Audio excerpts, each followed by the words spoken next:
Bonjour et bienvenue dans notre exploration approfondie d'aujourd'hui.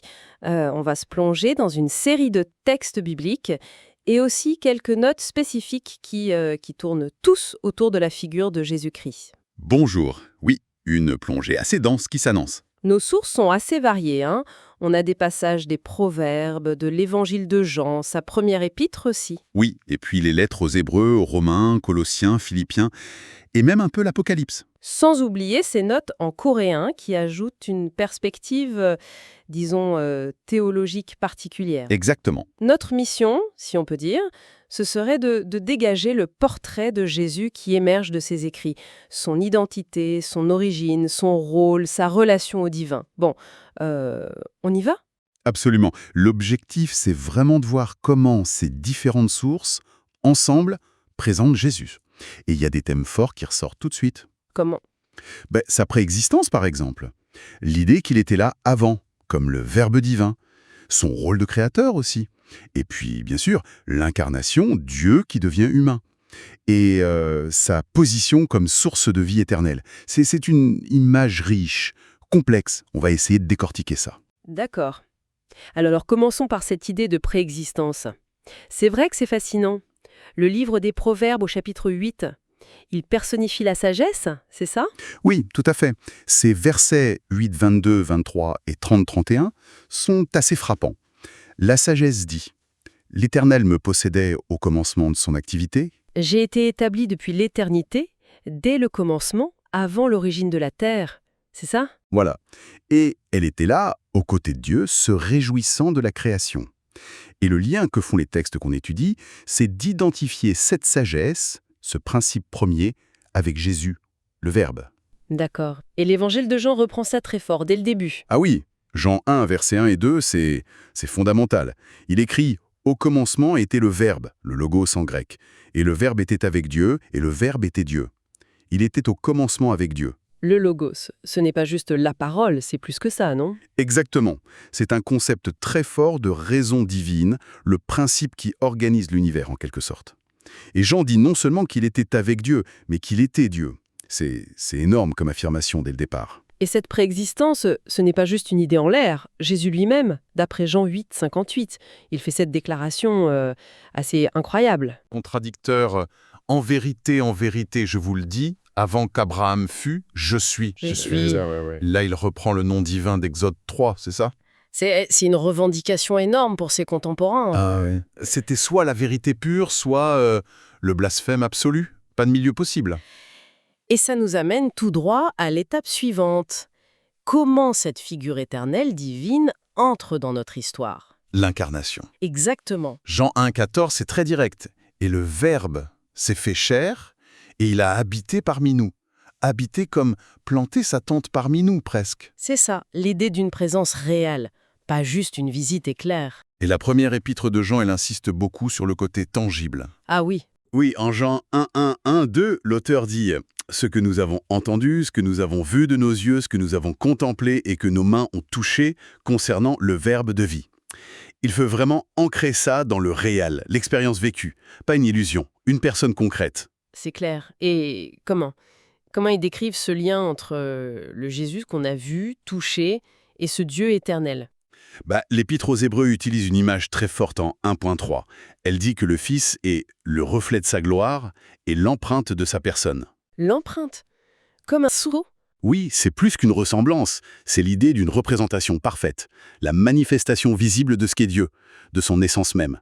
L'inaccessible qui se rend accessible, visible. D'accord. Et si on continue sur son rôle, il y a des affirmations encore plus radicales, je dirais, sur la création elle-même. Oui, Jean 1,13, juste après avoir parlé du Verbe au commencement, il enchaîne « Toutes choses ont été faites par lui, et rien de ce qui a été fait n'a été fait sans lui. » Là, c'est clair, il est l'agent de la création. Et Colossiens. Colossiens va encore plus loin, non? C'est presque cosmique.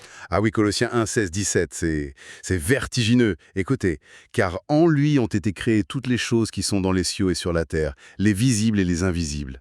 Trône, dignité, domination, autorité. Tout a été créé par lui et pour lui. Il est avant toute chose et toute chose subsiste en lui. Par lui, pour lui et en lui. Ça le met vraiment au centre absolu de tout. Exactement. Agent créateur, but de la création, et même le ciment qui tient tout ensemble. Toute chose subsiste en lui. Et ce n'est pas juste la création initiale alors? Non, c'est ça qui est intéressant. Hébreux 1, 2, 3. Après avoir dit que Dieu a créé l'univers par le Fils, ajoute qu'il soutient toute chose par sa parole puissante. Donc il crée et il maintient. C'est une action continue. L'univers ne tient pas par magie, il est soutenu par lui, d'après ces textes. Ça renforce sa position suprême. D'ailleurs, il y a ce passage dans Romains, non? Romains 9, 5. Oui, c'est un passage étonnant. Après avoir retracé la lignée humaine de Jésus depuis les patriarches, Paul conclut en l'appelant « le Christ, qui est au-dessus de toute chose, Dieu béni éternellement ». Amen. C'est très fort. Dieu béni éternellement, ça nous amène directement à la question de sa divinité et son unité avec le Père. C'est un autre grand thème. Oui, et là, on a des déclarations de Jésus lui-même qui sont explosive. La plus connue, c'est sans doute Jean 10, 30. « Moi et le Père, nous sommes un. Et ce n'était pas juste une unité de but ou de pensée, visiblement. » Clairement pas, vu la réaction. Les versets suivants racontent que ses auditeurs ramassent des pierres pour le lapider. Pourquoi? Quelle était l'accusation? Blasphème. Ils lui disent clairement parce que toi qui es un homme, tu te fais Dieu. Donc l'enjeu était parfaitement compris. Ils ont compris qu'il revendiquait une nature divine, une égalité avec le Père. Et il y a d'autres textes qui parlent de cette nature divine, mais différemment. Philippiens 2.6, par exemple. Oui, Philippiens 2.6 dit que Christ Jésus, avant de venir sur terre, existait en forme de Dieu. Et il ajoute qu'il n'a pas considéré cette égalité avec Dieu comme une proie à arracher. Qu'est-ce que ça veut dire, pas comme une proie arrachée? Ça suggère que sa divinité était naturelle, inhérente. Ce n'était pas quelque chose qu'il devait conquérir ou retenir de force. Au contraire, il a choisi de s'en dépouiller en quelque sorte, pour devenir humain. C'est un texte clé sur sa divinité et son humilité. Donc on a l'empreinte dans Hébreux, l'image du Dieu invisible en Colossiens 1.15. Exactement. Et on a déjà parlé de Romains 9.5, Dieu béni éternellement. Et puis il y a l'Apocalypse. Ah oui, l'Apocalypse. Là, le langage est encore plus élevé, non? Oui, très élevé. Le Christ glorifié se présente avec des titres qui, dans l'Ancien Testament, sont réservés à Dieu seul. Apocalypse 1, 17, 18, « Je suis le premier et le dernier et le vivant. Je tiens les clés de la mort et du séjour des morts. » Et plus loin, l'alpha et l'oméga, le début et la fin. C'est ça, Apocalypse 22, 13. Ce sont clairement des attributs divins. Et on parlait de sa relation au Père. Les textes disent quoi là-dessus? Et il y avait aussi cette note coréenne. Oui, Jean 1.18 est important. Le Fils unique, qui est dans le sein du Père, est celui qui l'a fait connaître. Ça souligne une intimité unique et un rôle de révélateur. Et les notes coréennes, elles utilisent un terme théologique précis, Jewi Hananim, Qui veut dire? deuxième personne de Dieu. Ça place clairement Jésus dans le cadre de ce qui deviendra la doctrine de la Trinité. Ça souligne son identité divine, partagée avec le Père, tout en étant une personne distincte au sein de la divinité. D'accord. On voit bien le portrait qui se dessine. Et un autre aspect absolument central, c'est le lien entre Jésus et la vie. La vie éternelle surtout. Ah oui, ça c'est omniprésent, surtout chez Jean. Au chapitre 6, Jésus se présente comme le pain de vie. Le pain de vie. Oui, l'idée c'est que croire en lui, s'unir à lui, manger ce pain, dans la métaphore, c'est recevoir la vie éternelle. Et pas juste une vie qui dure longtemps, mais une qualité de vie différente, une vie divine. C'est ce qu'il dit dans Jean 6, 50, 51 et 58. Et puis, il y a ces phrases très fortes, très connues. « Je suis la résurrection et la vie ». Jean 11, 25. Il dit ça juste avant de ressusciter Lazare, non? Face à la mort elle-même. Exactement. Et puis Jean 14.6, « Je suis le chemin, la vérité et la vie. Nul ne vient au Père que par moi. » C'est une affirmation d'exclusivité. L'accès à Dieu, l'accès à la vraie vie, passe par lui. C'est radical comme positionnement. Tout à fait. Et la première épître de Jean le dit très clairement en 1 Jean 5, 11, 12. « Dieu nous a donné la vie éternelle. Et cette vie est dans son Fils. » Puis il ajoute « Celui qui a le Fils a la vie. Celui qui n'a pas le Fils de Dieu n'a pas la vie. » C'est binaire. La relation au Fils détermine si on a cette vie ou non. Et Jean va même jusqu'à dire que la vie éternelle, c'est connaître Dieu et Jésus-Christ. C'est Jean 17, 3, ça. Oui, c'est plus qu'une récompense qu'on attend. C'est une réalité qui commence maintenant, dans cette relation de connaissance. Et 1 Jean 5,20 va très loin aussi, il identifie Jésus-Christ comme le Dieu véritable et la vie éternelle. Incroyable. Et comment on reçoit cette vie d'après les textes? C'est par la foi. Croire en lui, c'est passer de la mort à la vie. Mais Jean 3,36b mentionne aussi l'inverse. Celui qui désobéit ou refuse de croire au Fils ne verra pas la vie. Il y a donc une notion d'obéissance ou de réponse à cette offre. Et Jésus est présenté comme ayant l'autorité de donner cette vie à qui il veut, Jean 5,21. Bon, on a vu sa préexistence, son rôle créateur, son incarnation, sa divinité, son lien à la vie éternelle. Ça mène à une question. Quel est le sens de tout ça? Pourquoi tout ça? Pourquoi la création existe, au fond? Les notes coréennes étaient très directes là-dessus, il me semble. Oui, elle résume bien une idée qu'on trouve déjà dans Colossiens. Tout a été créé pour lui. Elles disent « Pijogenen tu 예수님의 것이다. Pijogenen tu 예수님을 위해 존재한다. » Ce qui veut dire, Le monde créé appartient au Seigneur Jésus. Le monde créé existe pour le Seigneur Jésus. La finalité de tout ce qui existe est liée à lui, à sa personne. d'accord. Et ça implique quoi pour ce qui ne va pas dans ce sens, pour ce qui n'est pas pour lui? Une autre note était assez dure. Oui, l'autre note dit « Tu 예수님을 위하지 않는 피조물은 전부 불못에 던져진다 ». Ça signifie « Toute créature qui n'est pas pour le Seigneur Jésus sera jetée dans les temps de feu ».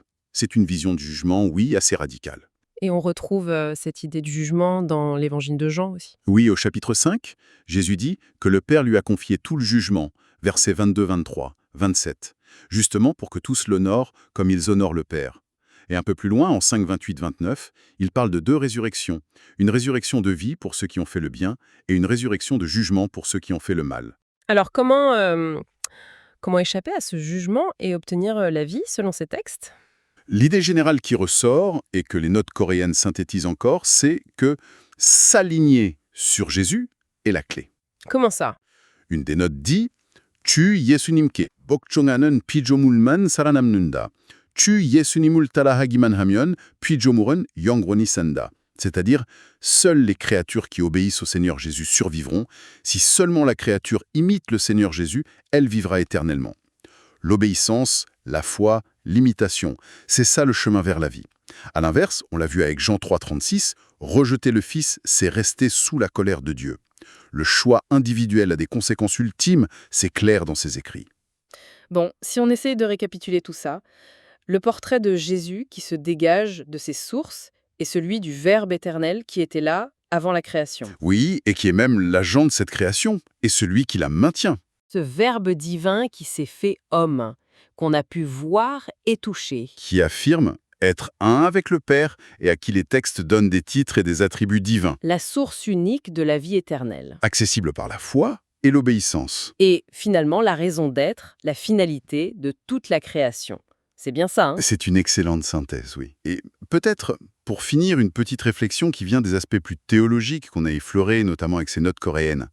Il y a ce paradoxe, hein, Lequel? celui de la deuxième personne de Dieu, Cheiwi Hananim, qui devient une créature. Mais attention, les notes précisent, il est créature seulement dans le temps et l'espace. Shigongan Sokesoman Pidiomolishida, pendant l'incarnation. D'accord, c'est une nuance importante.